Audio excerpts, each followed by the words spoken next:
I've often quoted as saying I would rather be governed by the first 2,000 people in the Boston telephone directory than by the 2,000 people on the faculty of Harvard University. In this present crisis, government is not the solution to our problem.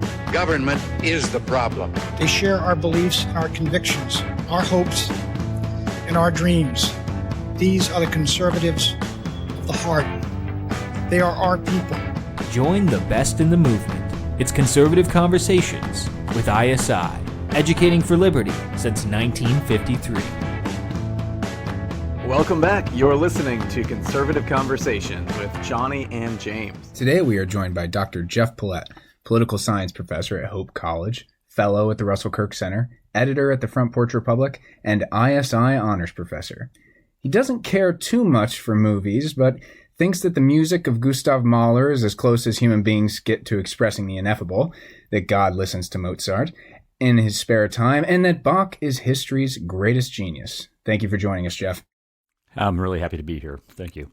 Well, before we dive into the interview portion of our show, let's get to our student member question. The first question is from Kate Portenga. What is a fiction book that articulates a truth about human nature or political theory that you think would be important for young people to read to help form their moral imaginations? Jeff, what do you think? That's a really great question. There are a lot of options I can think of. The work of fiction I have assigned more than any other in my classes is The Fall by Albert Camus. It works at so many levels. It's filled with all kinds of religious imagery. Just the title itself is a kind of religious image. The whole book is a kind of reverse confession that's taking place. It's except the confessor is the one doing the confessing. And it's the epigraph to the book is from Lermontov, and it's clear that Camus is holding the book up as a mirror to the reader. And every time I read that book, it's very uncomfortable because I'm having to face truths about myself that I would otherwise not want to face. So there's that angle of it.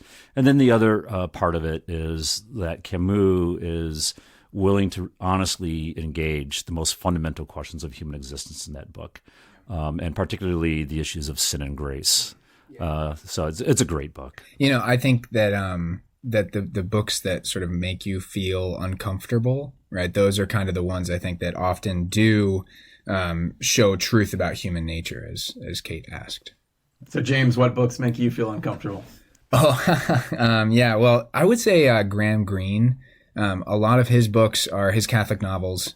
He obviously has his spy novels, but his Catholic novels in particular are really just sort of pressing, right? Not only is his writing style kind of pushes the envelope in some ways of normality and orderedness, but his characters really, I mean, in The End of the Affair, for example, it's the story of a saint, but you don't realize it until like the third or fourth time you have read it, because it's fundamentally a story of brokenness and eventually salvation. But it's just, I mean, it is really, really hard to read. That's great. You know, I'd probably have to say a more contemporary novel, one called Laurus by Eugene Vodolazkin.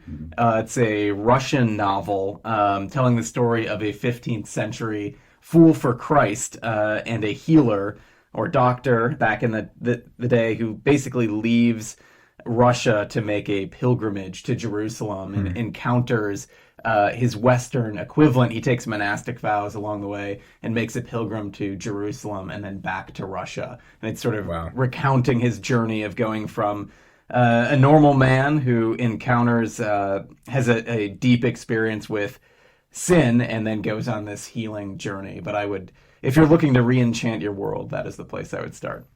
Yeah, I read that book. It's a really interesting novel, and you're right. It's a very enchanted way of. You couldn't. I don't think a Westerner could have written that book. I don't think so. But it's in the ways that we talk about journeys or spiritual journeys are too crabbed. I mean, what the main character is ultimately trying to achieve in that book is holiness. That's right. And so it's this sort of path of holiness in a really dramatic way. That's quite a book.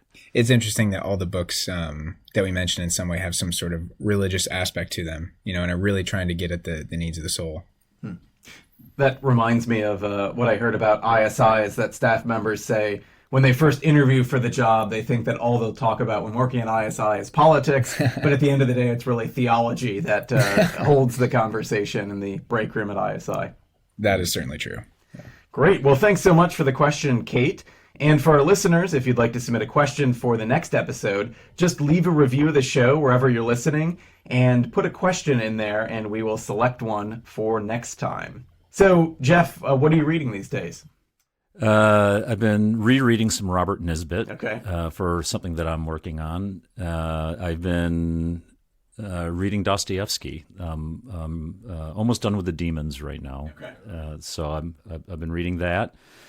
I'm reading Josh Mitchell's new book. I just started that recently, American Awakenings, and a timely book, but also a really significant book. Josh Mitchell, who teaches political theory at Georgetown, is, for my money, just one of the most serious thinkers who's out there today, and a person kind of incapable of being uninteresting. He has a way of looking at things where you're sort of constantly pulled up short, and you think, well, I hadn't thought of it that way, but now that you kind of mention it, so it's a really important book about the perils of our day, addiction and identity politics, and the sort of weak and fragile selves, and the way weak and fragile selves will kind of band together to compensate for their weakness and fragility into really destructive kind of political modes. Highly recommend the book. It just came in my mailbox like 2 days ago, so just ordered it on Amazon. What about you, Johnny? What are you reading? What am I reading? I am listening to The Closing of the American Mind, just sort of revisiting the key ideas and seeing how they stand the test of time. One of them that kind of jumped out to me was his comment about how the loss of chastity in young people on campus kills their basically it sort of saps them of their I don't know how you want to phrase it, but it's sort of a sense of eros that would have traditionally been channeled towards learning and studying the classics and the awe and the wonder of great literature and philosophy.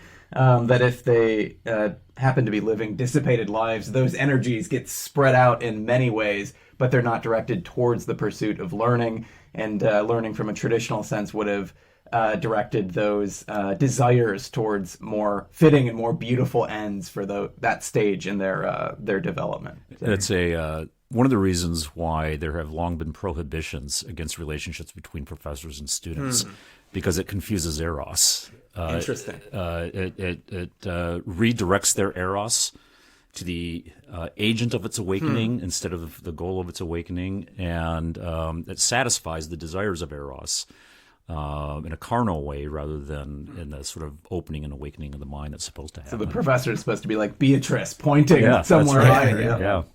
I would love to ask too. I mean, you mentioned that you were listening to it, Johnny. How do you guys feel about audiobooks in general? Are you an avid listener of audiobooks? Or do you despise them? You know, I don't listen to them because I'm constantly questioning the choices that the reader is making. Sure, yeah. You know, I think most of us, when we read, we have a sort of voice in our head that we're hearing, and the voice that I'm hearing is never the voice that's in my head. And that just creates this kind of dissonance that makes it really hard for me to listen. Yeah, I would say I've been listening to about an audiobook a week right now is my pace. And it's more not out of preference. I'd much rather sit down with a cup of coffee or a glass of whiskey and read for a few hours. But it's just when you're commuting back and forth, when you're doing dishes, when you're taking the dog for a walk, it's just easy to throw the earbuds in and listen to a book. What about you, James? Yeah, I mean, I'm pretty much the same way. I have about a half-hour commute to work every day, and I go through about a book a week as well. But I use it specifically for either rereads of something. So actually, speaking of Graham Greene, there's a really great edition of it on Audible that's read by Colin Firth. which is really, really wonderful. But then I'm also I'm rereading or re-listening to Road to Serfdom right now. Nice. And so it's just ways to get back. Okay, what was the main let me remind myself. Let me re-imbibe that main thesis again. So I find it to be helpful in some ways, but then there's also the sort of Neil Postman in the back of my head who's saying, no, this is all just distraction. Yeah. So I think there's probably a difference between sort of, you're not going to listen to Aristotle on Audible, right? The classic texts of literature, philosophy, you sort of need to sit down and read sentence by sentence and let those marinate. But if it's more contemporary kind of, popular thinkers and writers, I think those are more easy because it's more akin to listening to a lecture or something like that. Yeah, I think I agree with that. But, that's what Plato said about writing, too. So you could have the same technological problem either way. I will say when it's done well, then I can enjoy it. The last one I listened to was James Baldwin's The Fire Next Time. And I don't know who read it, but did a really good job. So I found that one pretty captivating. Well, Jeff, before we get into the interview portion of the podcast, I'm just going to say a few brief words about our show today. This podcast is a production of the Intercollegiate Studies Institute. Our mission at ISI is to educate for liberty. If you'd like to join us in that mission, head over to isi.org and sign up to get exclusive offers, content, the Intercollegiate Review, and this podcast in your inbox every week. Now let's get on to the interview. So, Jeff, we want to talk with you about a plethora of things today. So we want to start with Front Porch Republic. Okay. I wonder if you could give us a little background into the idea with Front Porch Republic, how it came to be, what its mission is, all those sorts of things. The idea of Front Porch Republic was hatched by a group of people who would be very familiar to ISI, Jeremy Beer, Mark Mitchell, Patrick Deneen, Bill Kaufman, who's written some books with ISI, Jason Peters, Kate Dalton was involved in it from the beginning. And the immediate context was the financial collapse in 2008. And the sense that something had gone really wrong in all kinds of catastrophic ways. And that the financial collapse was not a kind of bug of the system, but was a sort of feature of the system. And there had to be a different way of imagining political life, and that, in fact, there were all kinds of resources available for doing that. So I think concerns about energy were part of it. Economic concerns were part of it. What might be what Bill Kaufman called the great undiagnosed malady of our age, hypermobility, was certainly part of it. And it was not coincidental that there were professors involved in this because we're the most hypermobile class of people that there are in our society. The itinerant localists. Yeah. And I should say that I'm really an exception to this because I'm teaching at a college in the hometown where I grew up. And when I tell people that, they're like, how did that happen? Like, that just never happens in this profession. And a sense that the political parties were both hamstrung in their ability to deal with the serious problems that America was facing. They had their eyes fixed on the wrong things, particularly, in the wake of the Iraq War and the consequences of the Iraq War. There always has been this kind of localist tradition in America, and in the 20th century, it sort of went underground in a lot of ways for a number of reasons, war being probably the most significant one. In Robert Nisbet's book, The Present Age, he talks about, if the founders woke up today, they'd look at our system, they'd say, well, this is not what we envisioned at all. And he says there's one main reason for this, and it's war. And it's really hard to defend the idea of centralization independent of war. That's the main mechanism for causing it and for defending it. And so I think there was certainly concern about the growth of the American war machine. When you have the Secretary of Defense saying, what's the point of giving me this great military if I'm not allowed to use it? Yeah.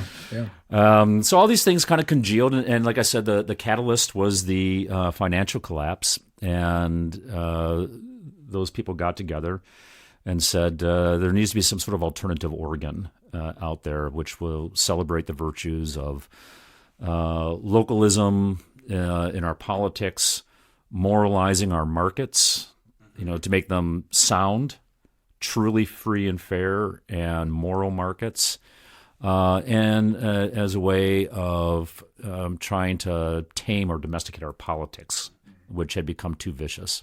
So, Jeff, tell me this. I see some parallels between Front Porch Republic emerging. You said it was 2008? 9. It was 9. Yeah, okay. It launched in 9, yeah. So it kind of seems to me like there's a parallel between Front Porch Republic, founded in 2009, basically during the Obama years. It's kind of where all the cool kids on the right hung out, right? It was a part of it felt a little bit heterodox. It was pushing back against some of the currents that were dominant in the Republican Party at the time. But also there's a lot of young, kind of interesting people, many of them, ISI honors students and ISI journalism fellows who were pretty plugged into Front Porch Republic.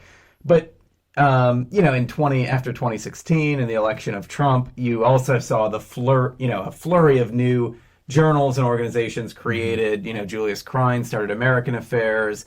Chris Kirk has American Greatness. Now Warren Cass has American Compass, right? Mm-hmm. And it's kind of like all the cool kids were localists during the Obama years and nationalists during the Trump years. And so what I want to kind of ask you about is it seems like in one sense, there are very stark differences between, the Front Porch Republic crew. It, to some extent, maybe not fully, holds up the anti-federalists and kind of embraces that tradition, whereas the nationalists would hold up Alexander Hamilton, right, as a model. I think, one similarity would be their approach to markets. In the sense of both of them, I would say, believe that markets serve specific ends, right? And that the market, for the localists, would be directed towards the ends of family, civic associations, local life, churches. And then for the nationalists, markets should generally be free, but should serve the aims of the nation state, and perhaps should even be, seen as a tool of national power if you're thinking about great power competition with China or with other potentially hostile regimes. So, and it seems to be, there's a lot of people who, for whatever reason, have sort of dabbled in both of these worlds. What do you make of that? Where are the similarities? Where are the differences? And what do you see as the role of, how can these two coexist on the right broadly moving forward? How they will end up coexisting is an interesting question.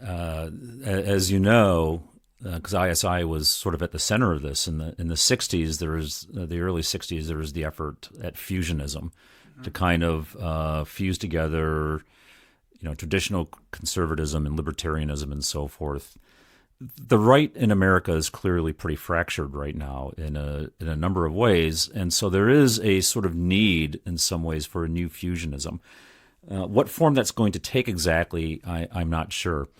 But in general, what you do in politics is you find the common ground where you can find it, and then you work off of that. And then where you can't find it, you're either silent or you go your separate ways or something. So you brought up like American Affairs and American Compass and these sorts of places. I don't know if Deneen is on the board of American Compass, but I know he's written for them. So my sense would be that there's not a kind of strong anti-localist sentiment there. I do think that there is a different view of the place of the nation state. And I from my reading of the sort of new nationalists, they believe in the assertion of national interest as a primary and legitimate mode of legitimation in political life. Understandable. I mean, that it is the primary actor in international politics for certain, and it is the primary deliverer in a lot of ways of goods and services to the citizens of the place. But it's interesting to me that at the moment where you have, well, let me put it this way.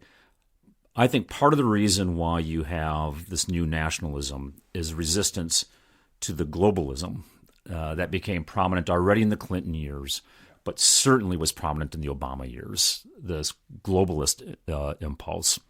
And so the new nationalists were a kind of ratcheting back of political identity and political interest from the kind of globalist impulse. And as a localist, I take any kind of ratcheting back from that as welcome. Yeah. Sure. Right? Sure. I much prefer nationalism to globalism for a variety of reasons. Just jumping in real quick, that was actually the topic of a great lecture that Patrick Deneen gave at the National Conservatism Conference in 2019, where Yoram Hazony basically brought him on to speak to kind of offer a little bit of, as someone who is sympathetic but critical kind of the new nationalism. And basically his thesis during his lecture was that, you guys are right, nationalism is better than globalism, but you're not going far enough. We need to dial things back to localism. So yeah, interesting you mentioned that. Yeah, I mean, I wonder sometimes, I've heard the case made that, there's some ways in which the new nationalists, the way that they want to wield government power is particularly troubling, not for, someone who's maybe like a neoconservative, but particularly troubling for someone who's a localist, right? I hear some of the new nationalists sometimes invoke Robert Nisbet, and it confuses me a little bit because Nisbet had a strong part of his thinking that was anti-statist, right? And when he talks about the guilds and all the sort of intermediary institutions in the Middle Ages, he's very clearly saying that it's good that these things are taking away power from the state. So that is, I think, one of the main tension points between localism and nationalism. So I wonder what your thoughts are on that. In what way should conservatives wield the levers of power? And because we've generally been very hesitant to do that, at least government power. That's always been a problem for any kind of conservative movement that predicates itself upon the corrupting influences of power and a genuine suspicion of power. This is obviously a big part of the argument during the American founding, is how are we going to tame or domesticate this problem of power? The word Hamilton is always using is energy. We have to get more energy to this government. All right, but and Hamilton says this. I think it's in Federalist 73. I recognize that they can do bad stuff with that, and so he specifically says if that means they can't do some good things to keep them from doing bad things, that's a deal worth making. So this idea of taming power is an intractable problem in political life.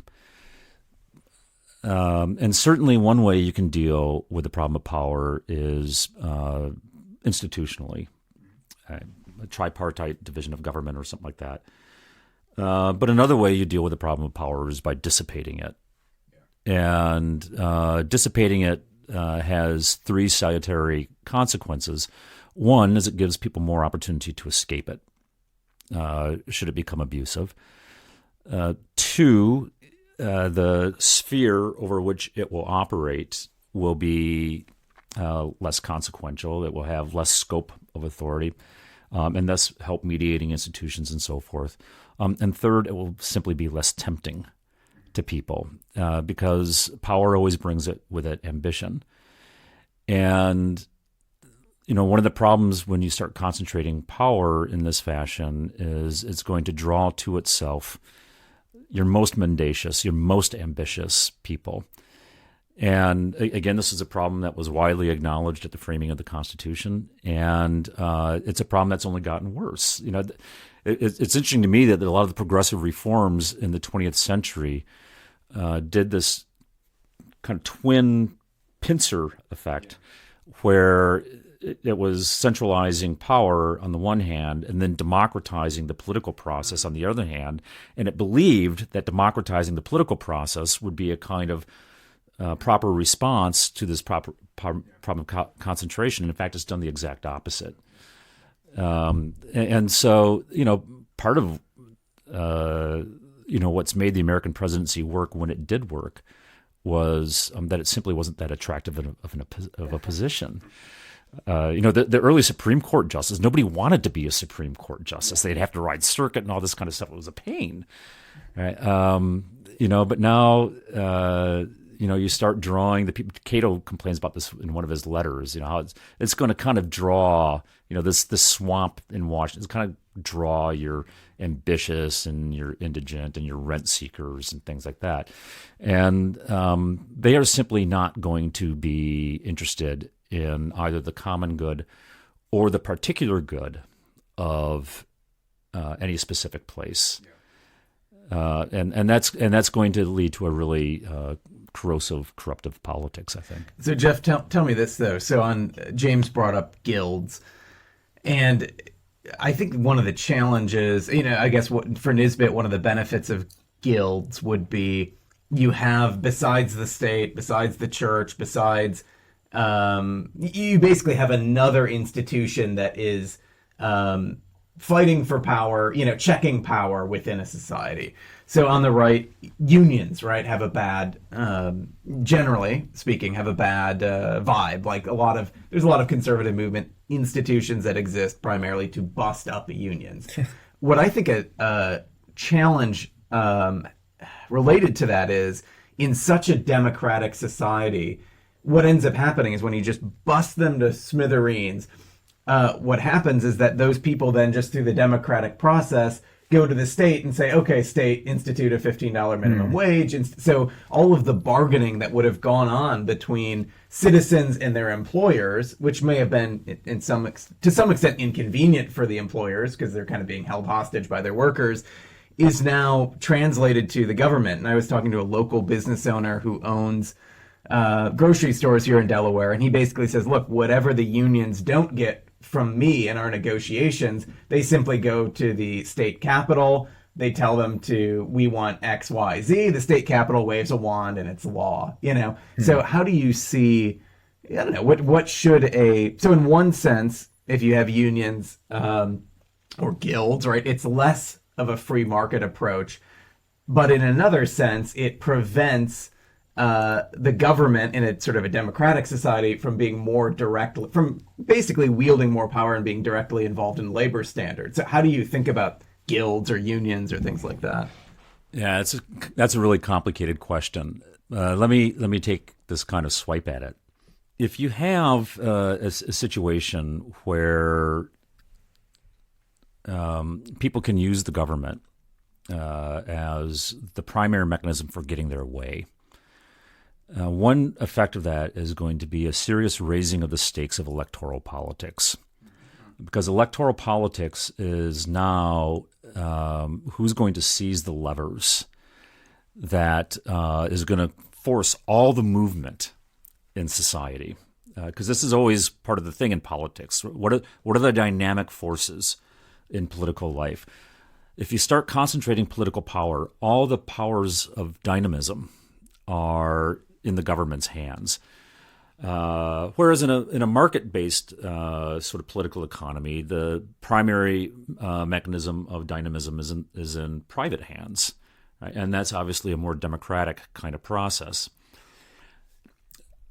And one effect is that you change the bargaining from a kind of looking for some kind of reasonable, negotiable solution that can satisfy the interests of all parties, to a situation where you're going to use the coercive power of government to bludgeon people into submission, to perform your will on these things. Because government policy is more often than not a zero-sum game. And private negotiations are typically not zero-sum games. You know that you're going to get something out of it. You know that somebody that you're negotiating with is going to get something out of it. You know you're not going to get everything that you want, and you're going to be okay with that. But think about how our electoral politics have gone. People get furious when they don't get everything they want. And then when you give them everything they want, given the human condition, they're still not happy. And so they'll go to the next thing. And, the necessary consequence of this is going to be increased coercion, increased debt, because all this stuff is going to cost money, and increased resistance. And I think that's, you mentioned the Republican Party. There's an interesting thing that happened, for example, with the Republican Party in the last 2 election cycles. And that is you had a party establishment that hated their nominee and hated their elected president. And this was revealed, for example. Probably hated their voters, too. I probably hated his voters. I think that's probably right. So think about the immigration sorts of debates that were being had. It was pretty clear that the Republican leadership in the Congress wanted no part of Trump's immigration plan. They like open borders. They like what open borders delivers to their other sets of constituents. Yeah. So, one of the things about Trump is that he brought in a kind of voter, and some of them were sort of these old Union voters, right? Yeah. He brought in a kind of voter to the Republican Party that the Republican establishment just didn't like. Yeah. And that's something that party is going to be sorting through for the next couple of election cycles, I would imagine. Like, I have no idea who their 2024 candidate is going to be at this point. It won't be Donald Trump. I think we can agree on that. But, it could be a J.D. Vance or something. Again, I think the value of whatever the kind of contemporary equivalent of a guild is that it accomplishes 2 things. It allows private citizens to negotiate in good faith with one another in a way that they'll accept the outcomes, typically. I mean, there'll be problems at the margins always. Yeah. But on the whole, they'll feel like they were heard, they had an opportunity to advocate for themselves, and they got something out of the bargain. That's just not going to be true if all these things are done at the governmental level. It's certainly not going to be true if it's done at the level of a centralized administrative state. The other thing it does is it allows the dynamic element of social life to come from the citizenry themselves, which is proper in a democracy. One more sort of follow-up to this, and then I'll let James get in here. I agree. So I definitely agree that is the ideal, but I think the question that's most challenging for me to answer is that, the New Deal, I mean, that was 100 years ago now, right? And so basically the entire sort of apparatus of power, the 4th branch of government was formed. The administrative state has been here for 100 years. The power of government, wanes and, grows a little bit, but by and large, even under, Reagan, deficits and size of government ultimately continue to grow. And I feel like one of the challenges between Republicans, Democrats, conservatives, and liberals is that the liberals, as James pointed out, they're always wielding power, right, for their own ends. You can't catch a break, whether it's the Equality Act or whether it's climate change, you name it. There's always this big, bold, radical transformation of human nature and society. And the second they get power, it's just the pedal is to the metal. And the challenge, I think, for conservatives or for Republicans is that basically the entire political message is a negative. There is literally no substance to the program. It's just our goal is to undo whatever was just done before. And so it's Obamacare. And so for 8 years or 7 years, it is stop Obamacare at all costs, right? And then you get into power and you try to undo it and it fails. And then you literally, it feels like you don't have anything else. And then you have, so recently, there was a debate right before, right before the Georgia runoff elections on the stimulus checks. And the Republicans were saying, well, we don't want to give big stimulus checks because we already have, $20-some trillion in debt. So why would we do another stimulus check? And I think the stimulus that they were talking about, or the package, was a particular size. What ended up happening is they ended up losing power, and now the other side's going to pass a stimulus that's like 10 times that. Or you see the same thing with the Mitt Romney. He proposes a child allowance that would basically give a stipend to families when they have a child, and it's a revenue neutral package because he's cutting things in other directions, and it's something like $200 billion or $250 billion. And the reaction, it's mixed on the right, but by and large is saying, well, the government shouldn't do things like that. But then you know fast forward and it's like the next day Biden proposes something that's something like 100 or 1,000 times bigger than that. So it seems to me like the kind of getting to the point of Front Porch Republic and all this. It's like I agree with your vision about these local humane communities and the bargaining and sort of reviving our society along those lines. But it seems to me like America is an empire. And we've been living with that empire for a century now. And so I understand the criticisms of the right trying to wield power. But at the same time, you know, part of me thinks that, you know, we'll finally see the administrative state ratcheted back when the regime collapses, not before that. So I don't know. What do you make? How dark is your reading, and what can be done? Well, I have to say that you've probably put your finger on a pulse line, at least, of FPR. You know, Stein's law in economics is something can't go on forever; it won't. And I think that's in part what's at work here.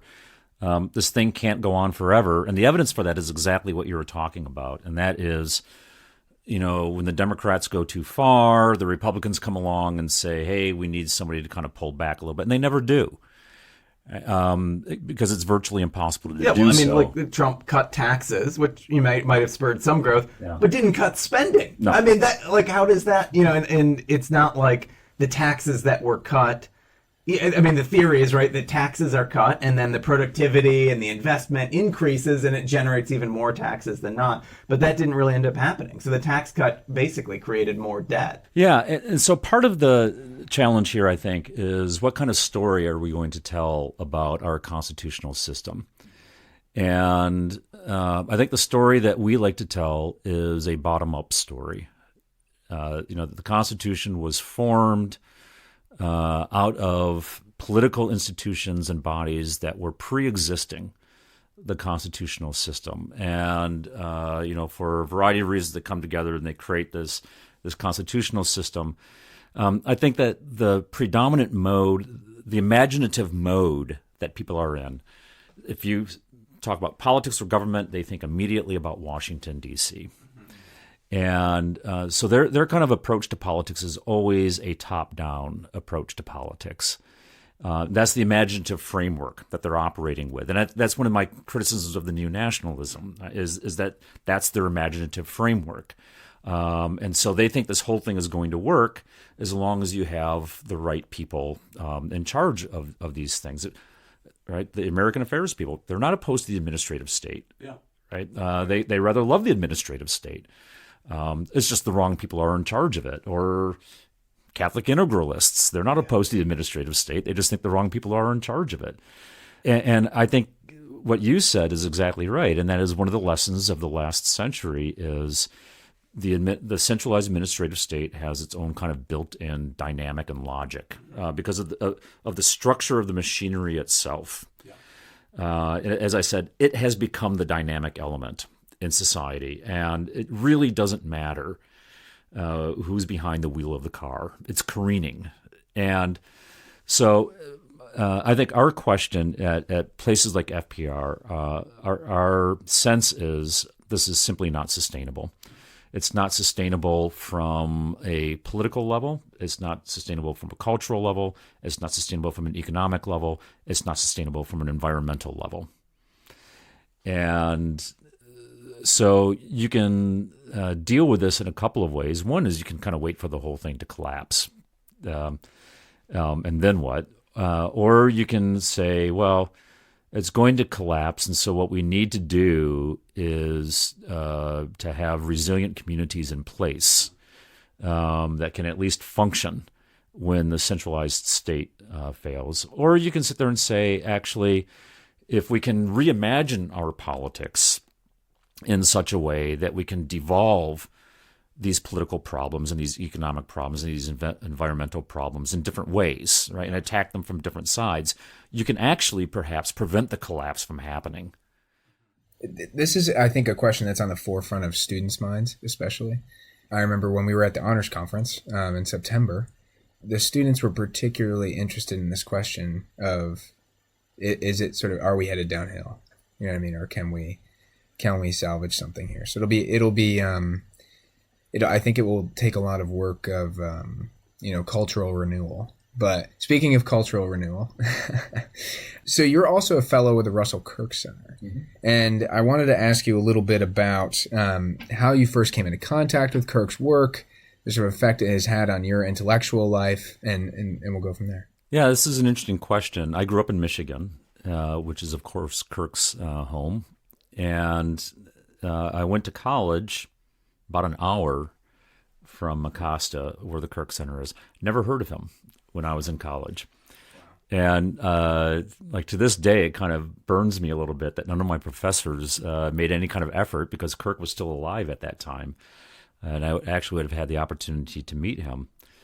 I first became familiar with Kirk in grad school when I read The Roots of American Order for the first time. And my reaction was, this is a sensible book. It's just a sensible way of approaching things in ways that I hadn't really thought about things before. It's kind of richly textured, has this kind of deep appreciation for history. Like all Kirk's books, it's just kind of pulling from all these different sources. So there's always this sort of virtuosity in his stuff that's kind of appealing. And so that sort of appealed to me. So I read that in grad school, and I read The Conservative Mind in grad school. And then it lay fallow for some years after that, until I went back to Hope College, and that would have been 2004. And so the immediate experience of going back to Hope was I wanted to get back to Michigan. I had, for me, the kind of formative conversation was, we were living in Ohio at the time, and my wife and I had a conversation one day. If one of us dies, where should we be buried? And both of us said, well, we don't want to be buried in Ohio. And we both said West Michigan. And I said, well, if that's where we want to spend our death, that's probably where we should spend our life too. And so then it was kind of this process of trying to figure out. I was looking at non-academic positions, but then I got the Hope position. And that kind of got me, and the Iraq War was going on, and then financial collapse. So this kind of localist impulse that I had got fed. And then I started making connections with people who had these Michigan conservative connections. Gleaves Whitney at Grand Valley kind of got me reinterested in Kirk again. So I began rereading it. And then a few other people I knew. There was a guy in town that I had gone to high school with. This was the first time I went to the Kirk Center. He sent me an email, and he said, there's this thing going up at the Kirk Center. And I was like, what's the Kirk Center? And Len Berman, you probably all know Len. And he goes, why don't you come with me? And it was great. And I walked into the library. Like anybody who walks into that library for the first time, they kind of go, wow, And then I started getting connected with Mrs. Kirk and the Kirk Center that way. And then a former student of mine started working for ISI, and I started getting more involved in ISI stuff. And it was one of these things where, if you're in the academy and you're in your 20s and 30s, Russell Kirk isn't respectable. Right, among mainstream political scientists, he's kind of this quirky guy from mid-Michigan who never drove a car and wore a cape and stuff like that. But as I got into my 40s and 50s, and you're really starting to deal with the more fundamental human questions, you're watching your kids grow up, and you're starting to deal with your own diminishing capacities and things like this. I was impressed more than anything by his wisdom. So early on, I had been impressed by his learning. When I went back to read his stuff in my 40s, I was impressed by his wisdom.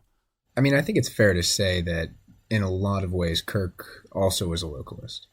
So, I mean, I've heard you reflect on it before, but I'd love to hear you reflect a little bit on how, Kirk's sort of ancestral home and and his service to the town and all those things. If you could tell students about that.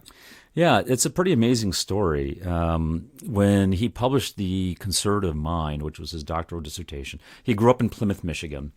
But there was an ancestral home, as you said, in Mecosta, Michigan, which is, I don't know, hour and a half, 2 hours northeast of Plymouth. His dad worked for the railroad, and Mecosta was one of these little railroad towns through stump country in mid-Michigan there. Gets his degree, goes into the Army, miserable experiences, he describes it. Goes and gets his doctorate, a work called The Conservative Route, R-O-U-T, and if you go to the Kirk Center, you can see the original dissertation there. And then changes this into the book The Conservative Mind. And the thing becomes an international phenomenon. Reviewed in all the top magazines, all the top newspapers, bestseller. It's kind of, it's shocking when you read it now. I mean, it's a wonderful book, but to think that it was an international sensation. Yeah, it's a dense book. It's big, and it's dense, and it was way ahead of its time, and in part because of its audacity. The idea that there was such a thing as a conservative mind, and then he actually goes and demonstrates it. He taught for a while at what he called Behemoth U, which was Michigan State, and decided you couldn't really educate students at a place such as that, which I think was a fair observation already in the 50s. Imagine what he would think of the contemporary Michigan State University. And also, he referred to the automobile as a mechanical Jacobin. He didn't like driving. He was very much a man of his place. He bought the ancestral home in Mecosta. He lived there, wrote all his books there in the library, was a columnist, a syndicated columnist for the Los Angeles Times, wrote for National Review for years, wrote and sold books, and used that all to put together a good living for himself, and then he would go and lecture and so forth. But it was Kirk's belief that where you stand on something in no small part depends on what's under your feet, right? The ground that's under your feet. And he was really well known. People would drive to Mecosta from all over the world. They would come to Mecosta to see him, and they would, like go to the local library. And so, do you know where Dr. Kirk lives? Oh, you mean Russ? It's he was just a member of the community. He was a local justice of the peace in the area, deeply involved in civic politics. And if you know Kirk's work, you'll know that part of what drives him is that he did not like abstractions. He didn't like philosophical abstractions. He didn't like political abstractions.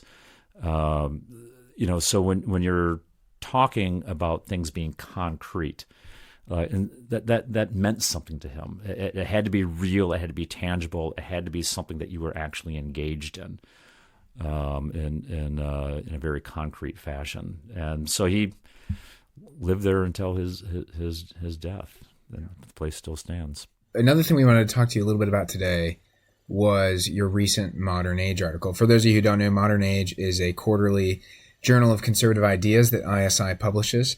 And Jeff, you had an article in there recently called "Did America Have a Founding?" And actually one of the books that you reference quite often in the article is Roots of the American Order. So give us a little bit, sort of give us the thesis. Did America have a founding? No, my thesis is that it did not. And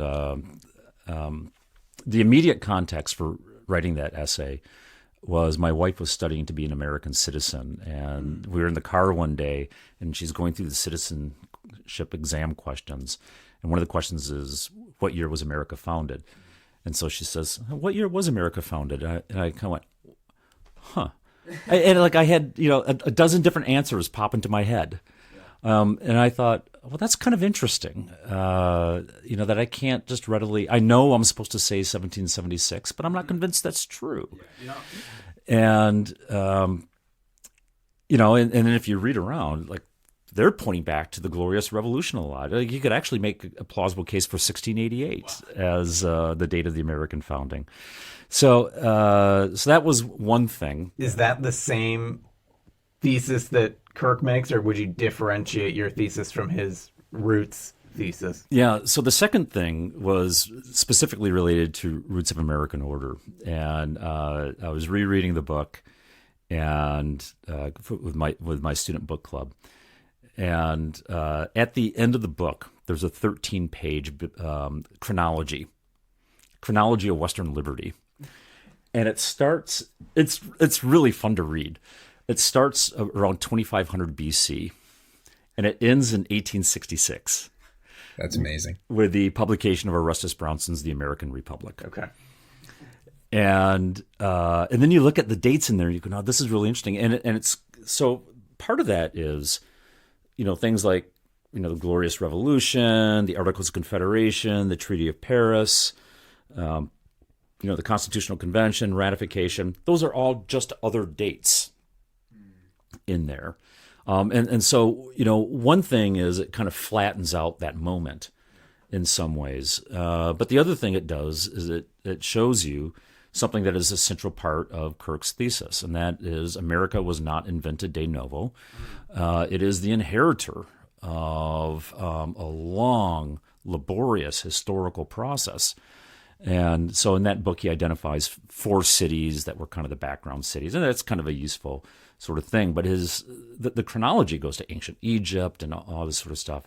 And part of the argument is that this is why Brownson is so important for Kirk, because Brownson's idea of providence was that the American Constitution, America's great gift to the world, was its conception of ordered liberty. And so what Kirk is in part doing is tracing this question of ordered liberty. And I think one of the things he doesn't necessarily do in that book, but I think it's an implication of that book, is that the American constitutional system is in part a testimony to the priority of practical reasoning over theoretical reasoning.